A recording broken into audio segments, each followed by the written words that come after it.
जय श्री जगन्नाथ। ओपीटीसीएल रो new requirement आसीଛି ଯୋଉଥିରେ 25,000 ରୁ ଆରମ୍ଭ କରିକି 81,000 ସାଲାରୀ ଏଥିରେ ରହୁଛି।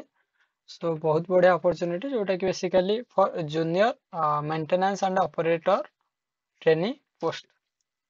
ବେସିକାଲି ଏଥିରେ ବିଦ୍ୟୁତ ବିଭାଗର ଚାକିରି ଯଦି ଆମେ କହିପାରିବା OPTCL.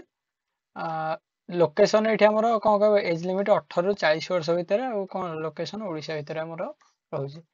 Odisha power transmission corporation limited OPTCL regular job अच्छी इलेक्ट्रिकल डिपार्टमेंट जॉब अच्छी junior maintenance and operator training अच्छी दीटा ऑनलाइन एप्लिकेशन मोड अच्छी टोटल पोस्ट 100टा अच्छी आउ अप्लाई करि पारि ओडिशा कैंडिडेट हेतिले लास्ट डेट अच्छी 29/6/2025। आपण कहबे सर 29/6 अछि माने हम लेट रे तो चाहिले अप्लाई करि पारिबु। एथिरे आपण बहुत शीघ्र अप्लाई कर दंतु बहुत आपण सुविधा हो। एठी पिला तबे वेट करले मोर कहिया कथा ओडिशा जॉब पोर्टल एमिति गोटे जगह जोथिरे सब दिन गोटे दिटा सियोर गोटे दिटा जॉब पोस्ट आसुची। आमे काहे की अप्लाई करिबानी जोटा फ्री रहूची थोड़ी ना पैसा पड़ुची। एजुकेशन क्वालिफिकेशन कहले candidate must have be HSC 12 in dispatch any recognised university 12 छाड़थिया दरकार। ता सहित national trade certificate electrician trade from institution recognised SAT and भिडी एनसीवीटी रे मिनिमम 60% मार्क थिया दरकार। वैकेंसी यूआर रो 50टा पोस्ट अछि आउ एससीबीसी रो 17टा पोस्ट एससी रो 30टा पोस्ट एसटी रो 30टा पोस्ट रहउची। एटा हमरो सब जाक भाग करिके हमर टोटल 100टा पोस्ट इथरे रहिला। सब जाक कैटेगरी टोटल से दे दला वैकेंसी डिटेल्स रे मिनिमम एज 18 हिता दरकार मैक्सिमम एज 32 हिता दरकार ता सहित हमर सेमिति नॉर्मल भी रहउची।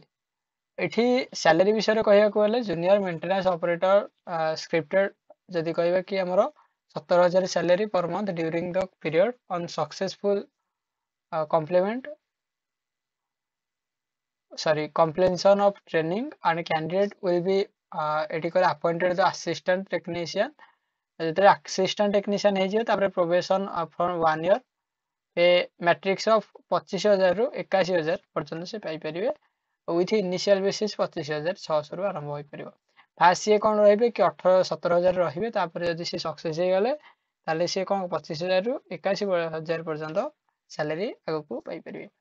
सिलेक्शन प्रोसेस होते अछि सीबीटी कंप्यूटर बेस्ड टेस्ट अछि स्किल टेस्ट अछि पर्सनल इंटरव्यू अछि डॉक्यूमेंट वेरिफिकेशन अछि।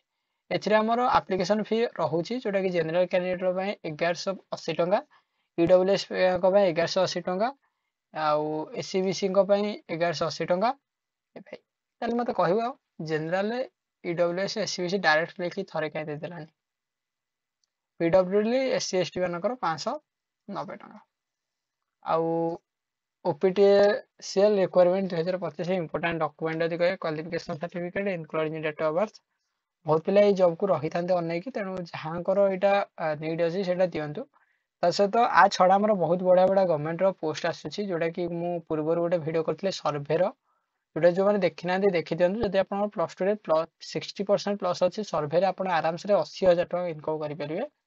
जब देखी ना चैनल को सेंड कर सर्भे गोटे थी सर्भे पोस्ट जाकि देखते बहुत बड़ा अपॉर्चुनिटी फ्री रे अप्लाई से तो पैसा फ्री अलरेडी स्टार्ट है 29/6/2025 पर्यंत रही। आमर जब जॉब रिलेटेड पोस्ट आप जानते चाहते निश्चित भाव में आम चैनल को सब्सक्राइब करेंगे। जय श्री जगन्नाथ। वंदे उत्कल जननी।